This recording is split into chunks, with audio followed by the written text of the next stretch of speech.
Music is a core pillar of gameplay. It enhances the different emotions felt in story moments, punctuates action in musical stings, and can even be used to elevate the gameplay itself. I'm going to highlight a few games that have specific moments where I believe the game was taken to a better place specifically due to the soundtrack. I won't be including rhythm games here as much as I love Hi-Fi Rush, as those games rely entirely on the music to enhance the gameplay. With number 1 on the list, I didn't want to just add in The Legend of Zelda Ocarina of Time because it was my favourite soundtrack of all time. I specifically wanted moments that wouldn't be possible without the unique way that the soundtrack was used, but then I thought about how the puzzles use music in creative ways, and Ocarina just made sense to include. The Lost Woods in Ocarina of Time, which mixed the amazing Saria song with different volumes based on which direction was correct, is brilliant.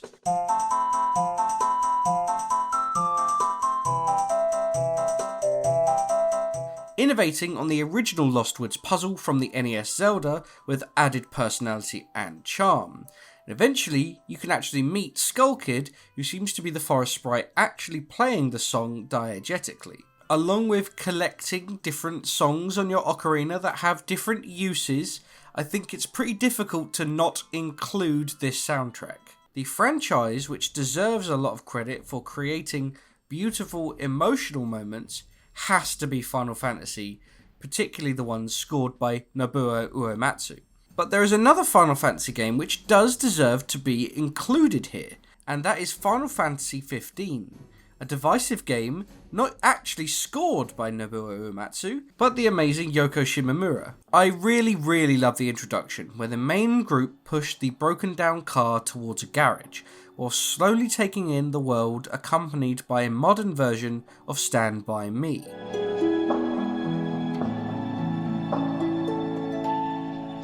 When the night has come. The reason I love this is that the game is pushed as a modern iteration of Final Fantasy, updating the gameplay from turn-based to more real-time action. Previously, the series would usually be introduced with sweeping orchestral pieces, but now the opening was an established popular song. Specifically, a classic song by Benny King that got a modern cover by Florence and the Machine. It's a particularly clever way to set the scene and the theme. It's both a modern update of Final Fantasy, which you can see by the juxtaposition of the modern car set against a fantasy backdrop, and at the same time the song is thematically about the main core group of characters and their bond. And I think the use of this song to punctuate both of those points is pretty genius. I really love this opening, regardless of the opinions of the game itself, but there is one more Final Fantasy game I'd like to talk about. If you want the iconic and perfect use of music to drive both the story and character development, we need not look any further than the seminal masterpiece Final Fantasy VI. The opera scene specifically acts as an excellent set piece for the game, splitting between operatic scenes and gameplay segments in the rafters, which eventually coincide in the fight against Ultros. This is a well-crafted story moment which ends in the team gaining the airship, which is usually the classic moment in Final Fantasy where the world opens up for you. And on this journey with Celeste, she gives us some emotional verses which add some beautiful character growth to her. It also sets up her relationship with Locke further on in the story, and solidifies the core theme of love in Final Fantasy VI. The songs are technically brilliant, operatic pieces which definitely are some of the best work that Nobuo Uematsu has ever done.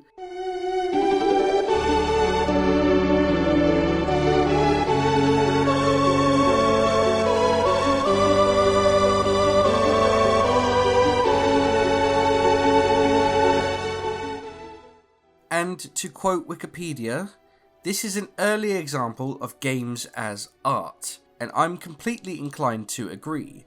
It would be impressive in the modern day, but it's doubly impressive that it was achieved on the Super Nintendo. Now, I'm always going to mention this small gameplay mechanic where I can, as I believe it is a genius way of establishing character, atmosphere, and having diegetic music all at the same time. And that would be the humming in Luigi's Mansion.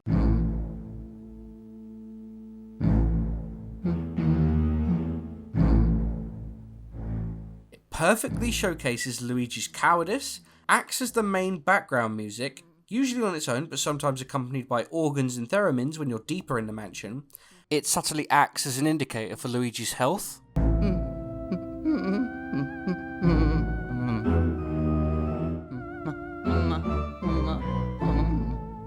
And finally, it establishes an unnerving atmosphere which indicates the haunted status of a room. Even though it's your typical catchy Nintendo melody, which doesn't meld well with spooky horror, does wonders in establishing the tone of the game. And speaking of iconic, the next game has a musical moment which probably became the most iconic moment in the game. This would be the ladder climb in Metal Gear Solid 3. In my time, there'll be no one. Frankly, if you just climbed a long ladder to the ending, which is disguising the console soft loading in some assets for the next segment, it would be a forgotten or even disliked part of the game. But with the triumphant Bond-style Snake Eater playing, it's one of the more memorable parts of the game, and it completely gets you in the mindset for the final showdown. It's suggested that this is a change of pacing and to test the player's resolve to continue, which could be true coming from that man, but it probably also is a disguised loading screen, but it's used so brilliantly it's one of the main things people remember from the game. Now, it would be impossible to talk about music enhancing gameplay without horror games. Resident Evil and Silent Hill specifically used ambient sounds to create eerie atmospheres, with some areas like the typewriter rooms in Resident Evil having a pleasant melody to imprint in the player that they can now relax.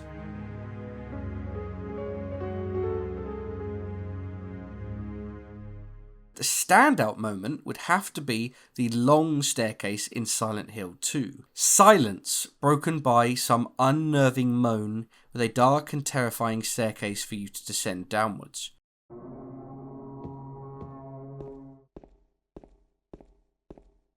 Almost an inverse of Metal Gear Solid 3, this is a test of your courage. The developer seemingly saying, "Do you have the bottle for what's coming up next?"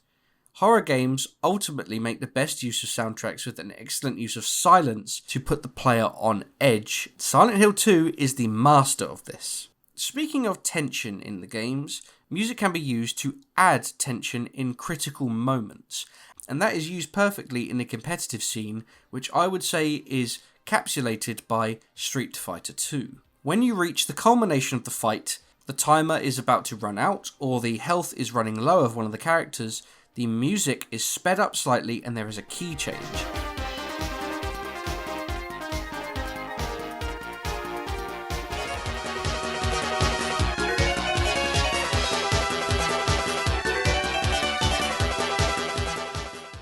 It's very subtle, but in fighting game psychology, it adds that little bit of extra tension as the fight draws to the close in the desperate final seconds. This, combined with another excellent soundtrack from Yoko Shimomura, was a recipe for success for Street Fighter 2. Technically, Samurai Showdown was the first game with dynamic music, or I suppose you could even go back to Space Invaders, but Street Fighter 2 is the granddaddy of fighting games, and you can see its influence over loads and loads of other competitive games, even in racing games like Mario Kart. You see that on the final lap. I would also like to shout out Pizza Tower in the single player games, where as soon as the run back music starts, each stage now becomes a mad dash to the entrance, which is suitably enhanced with its frantic accompaniment.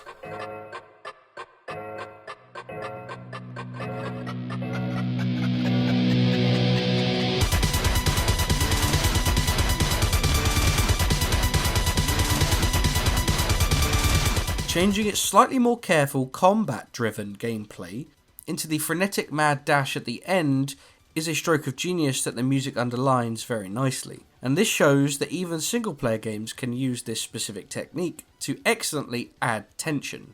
Now, let's talk about catharsis, and we can't talk about that without speaking about the Doom franchise. Perfectly mixing in heavy metal with cathartic demon slaughter is a match made in heaven. But this was truly perfected in 2016's Doom, with Mick Gordon's soundtrack being the perfect accompaniment to the tuned up, fast-paced combat.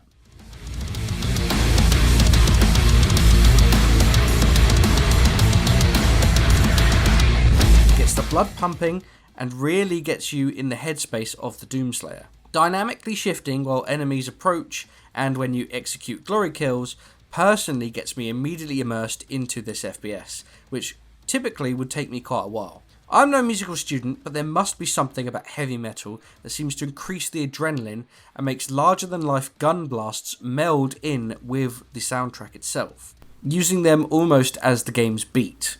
This is probably the reason why the "when the Doom music kicks in" memes took off. Going back to turn-based RPGs, they are usually known for fantastic music, partially due to the story focus and limited gameplay. A sweeping soundtrack is usually required to power players through the 50+ hours. Then with the Mario RPGs, the Legend of Dragoon and some of the smaller RPGs, with a timed button press in combat, you deal some extra damage. This then adds a nice musical sting, which gives you that extra bit of engagement during turn-based combat. But it is Mother 3 that really innovates with the heartbeat system, allowing multiple extra hits on an enemy if you can match their heartbeat with button presses, which is excellently tied to the background music of the fight.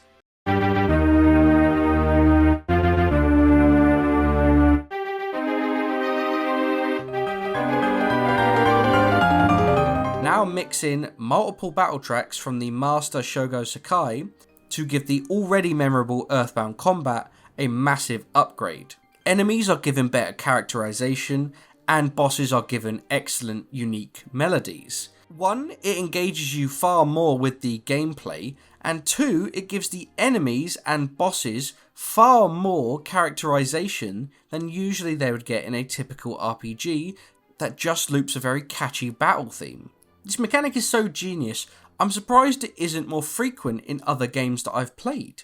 And finally, the last game, where using music as a compass to orient yourself. We will bring up one of my favourite games of all time, Outer Wilds. Spoilers ahead. This game is a brilliant physics puzzle roguelike, where you'll often find yourself lost in space and on large, maze-like planets, where one of the only ways to bring you to precise locations is to use the signal scope. There you can hear one of the instruments of the Harthian astronauts.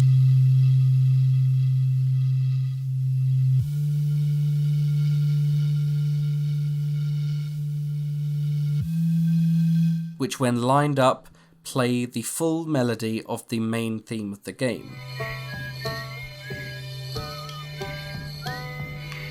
In the case of the Quantum Rocks, it points you in strange directions with eerie music to enforce the strange quantum nature and the spooky thalassophobia of Outer Wilds. These instruments, ultimately brought together for the fantastic finale, really make the twin aspects of home comfort and existential horror stand out in this masterpiece, which comes from an equal masterpiece soundtrack composed by Andrew Pralo. That's that. Music is a fantastic tool to be used in games. It isn't just an accompaniment to the gameplay, and to finish on a quote by a movie director, Robert Bresson, images and sounds, like strangers who make acquaintance on a journey and afterwards cannot separate.